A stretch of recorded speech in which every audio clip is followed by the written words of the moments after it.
வணக்கம் சிஸ்டர். வணக்கம். ஓம் சாந்தி. ஓம் சாந்தி. சிஸ்டர், இன்னைக்கு நீங்கள் நேர்களுக்காக என்ன செய்யலான்னு இருக்கீங்க? கடலைப்பருப்பு புட்டு. நம்ம அரிசி மாவு புட்டு, கேப்ப மாவில் புட்டு அதெல்லாம் நம்ம சாப்பிட்ருக்கோம், பார்த்துருக்கோம். ஆனால் கடலைப்பருப்பில் நம்ம கடலைப்பருப்பு ஊற வச்சு இது கடலைப்பருப்பு புட்டு நம்ம எப்படி செய்யலாம் அப்படின்னு பார்க்கலாம். கடலைப்பருப்பு புட்டு மற்றும் சுண்டல். கடலைப்பருப்பு புட்டு செய்ய தேவையான பொருட்கள்: கடலைப்பருப்பு 2 ஆழாக்கு 4 மணி நேரம் ஊற வைத்து அரைத்தது, வெல்லம் 1½ ஆழாக்கு, தேங்காய் தேவையான அளவு, முந்திரி பருப்பு தேவையான அளவு, ஏலக்காய் பொடி 1/2 டீஸ்பூன். 2 ஆழாக்கு கடலைப்பருப்பு 4 மணி நேரம் ஊற வச்சு மிக்சியில் அரைச்சிருக்கோம். கிரைண்டரில் கூட நம்ம அரைச்சிக்கலாம். இது 2 ஆழாக்கு அப்படிங்கிறனால ரொம்ப குறைச்சுங்கிறனால மிக்சியில் அரைச்சிருக்கேன். நம்ம லைட்டாக தண்ணி தெளித்து தான் அரைக்கணும். நல்லா திக்காக இருக்கணும். நம்ம இட்லி மாவு மாதிரி தண்ணியாலாம் கொஞ்சம் இருந்தால் நல்லா சரியாக வராது. இது நல்லா திக்காக நம்ம அரைச்சி வச்சுக்கணும். வெல்லம் பாகு இதுக்கு செய்யணும். இது 2 ஆழாக்கு கடலைப்பருப்புக்கு நான் 1½ ஆழாக்கு வெல்லம் எடுத்திருக்கேன், அது பாகு செய்கிறதுக்காக. இதுக்கு தேவையான தேங்காய் ஒரு 1/2 மூடி துருவி எடுத்து வச்சுருக்குறோம். இதுக்கு முந்திரி எல்லாம் போட்டு தாளிக்கணும், அப்போ தான் டேஸ்ட்டாக இருக்கும் புட்டு அப்படின்னாவே. அதுக்காக முந்திரி கட் பண்ணி எடுத்து வச்சுருக்கோம். அதில் அடுத்து லாஸ்ட்டாக ஏலக்காய் தூள். இப்போ இதை நம்ம அடுப்பு ஆன் பண்ணிவிட்டு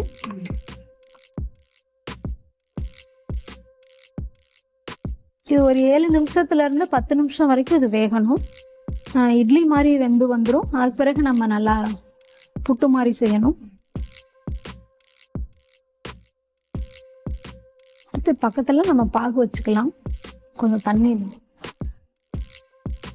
வெல்லம் கரையிற அளவுக்கு நம்ம தண்ணி ஊற்றணும். நிறைய தண்ணி நம்ம ஊற்றக்கூடாது. வெல்லம் கரையிற அளவுனா இதில் 1½ ஆழாக்கு வெல்லம் அப்படின்னா இதில் அந்த ஆழாக்கில் 1/4 வாசி மட்டும்தான் தண்ணி ஊற்றணும். நமக்கே தெரியும், வெல்லம் கரைஞ்சா போதும், கம்பிப்பு அதெல்லாம் வரணும்னு அவசியம் இல்லை. சிஸ்டர், இதுக்கு சுகர் போடலாங்க?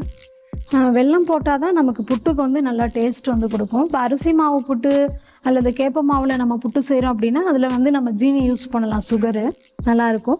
ஆனால் இதுக்கு பாகு வச்சு வெல்லம் யூஸ் பண்ணால் தான் இந்த கடலைப்பருப்பு புட்டு ரொம்ப டேஸ்ட்டாக இருக்கும். இதில் கடலைப்பருப்பில் நம்ம சுண்டல் மாதிரி செஞ்சும் சாப்பிட்லாம். ஸ்வீட்டு நம்ம செஞ்சு சாப்பிட்றது ரொம்ப நல்லா டேஸ்ட்டாக இருக்கும். இந்த புட்டு வித்தியாசமாகவும் இருக்கும். ஏன்னா மாவில் தான் நம்ம புட்டு செஞ்சு சாப்பிட்ருக்கோம்.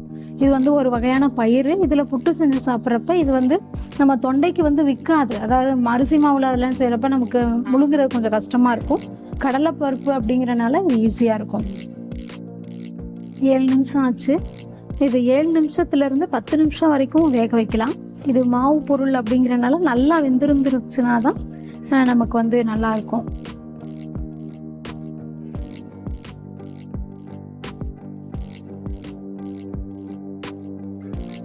பாகு ஆயிடுச்சு, நான் அதை ஆஃப் பண்ணிடுறேன்.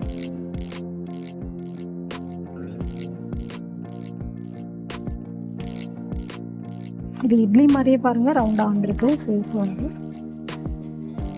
இதை நல்லா நம்ம கத்தியில் கட் பண்ணிவிட்டு கொஞ்சம் ஆற வைக்கணும்.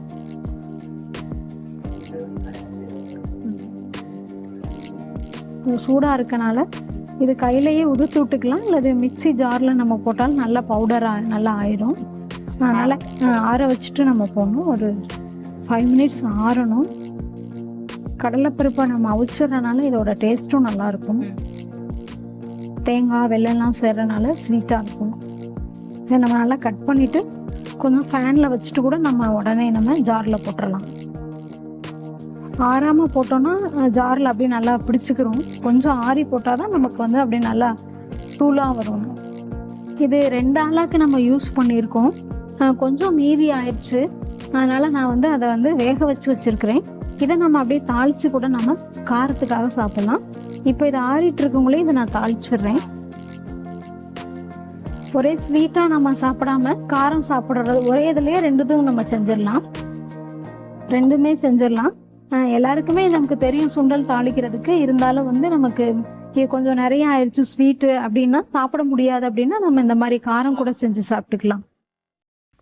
கடலைப்பருப்பு சுண்டல் செய்ய தேவையான பொருட்கள்: கடலைப்பருப்பு 1/4 ஆழாக்கு, எண்ணெய் தேவையான அளவு, கடுகு உளுந்து 1 டீஸ்பூன், மிளகாய் வத்தல் 1, கறிவேப்பிலை சிறிதளவு. இதுக்கு நம்ம கடுகு கொஞ்சம் தாளிக்கிறதுக்கு உளுந்து. இது வந்து இந்த மாதிரி மீதம் ஆயிடுச்சு அப்படின்னா இந்த மாதிரி நம்ம கடலைப்பருப்பு சுண்டல் கூட நம்ம செய்யலாம்.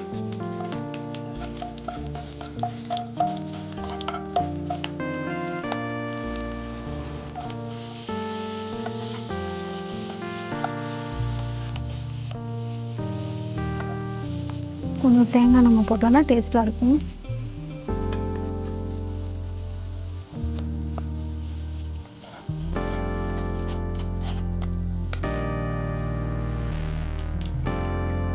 இது நல்லா ஆறிடுச்சு. இதை நம்ம மிக்சியில் போட்டு பவுட்ரு மாதிரி பண்ணணும்.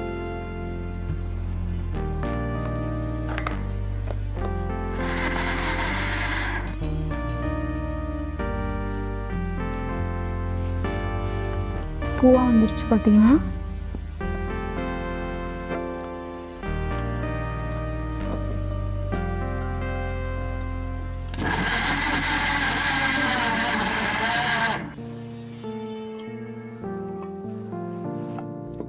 வெள்ளம் நல்லா ஆறணும் ஃபஸ்ட்டு. பாகு வந்தால் போதும், ஆற வேண்டியதில்லை.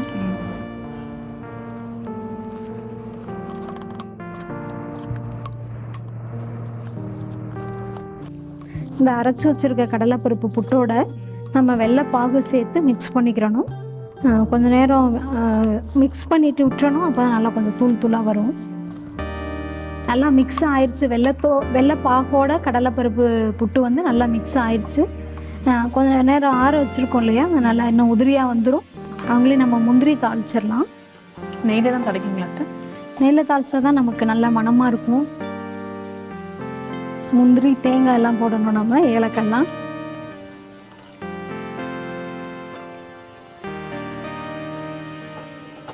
பொன்னிறமாக இருக்கணும். ஸ்லோலையே வச்சுட்டு நம்ம பண்ணலாம். பரவாயில்ல சிஸ்டர், ஒரே இதில் காரமும் பண்ணிட்டீங்க, ஸ்வீட்டும் பண்ணிட்டீங்க. நம்ம அதிகமாக இருக்குது அப்படின்னு தெரிஞ்சதுன்னா நம்ம உடனே நம்ம இந்த மாதிரி கூட தாளிச்சோம்னா எல்லாருமே விரும்பி சாப்பிடுவாங்க. நல்லா இப்போ முந்திரி நல்லா வறுபட்டுருச்சு.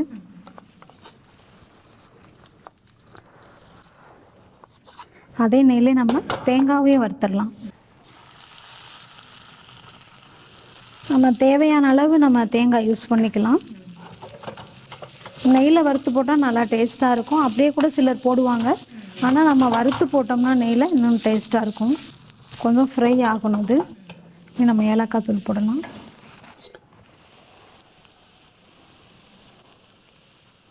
நம்ம ஏலக்காவை பொடி பண்ணி தான் போடணும்.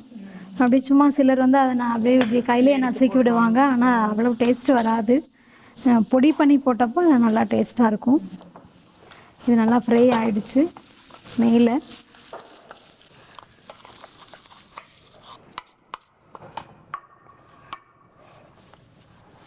பார்த்தீங்கன்னா உதிரி உதிரியாக வருது.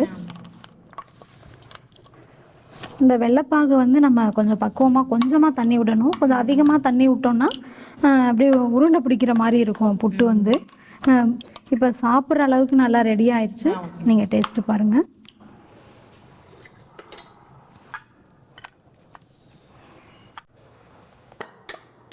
இது கடலைப்பருப்பு சுண்டல். இதுவும் கொஞ்சம் சாப்பிட்டு பாருங்கள். ரெடி ஆயிடுச்சு. சாப்பிட்ற அளவுக்கு சாப்பிட்டு பாருங்கள்.